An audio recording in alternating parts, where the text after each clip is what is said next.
ما دمی وایم همین یک بچه دارم. ما بسیاری موندم دیگه هیچ که ندارم. بچه ما دانشگاه ملی هشتم کورس تمام کردگی بود. مکتب شا کوچه همه همین تاجیکستان برای بچه من گفته است که بچه من بسیار بچه بی آزاری بچه خوب بود.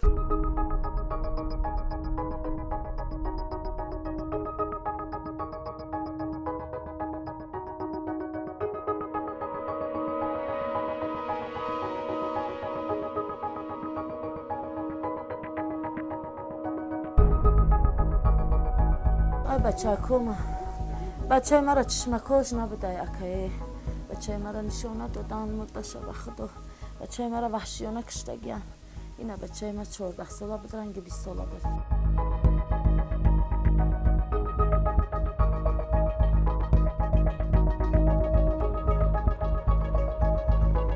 قانون نمی جدی وای کند که بیامان کشتاره بچه ما او کودک تو نمیکند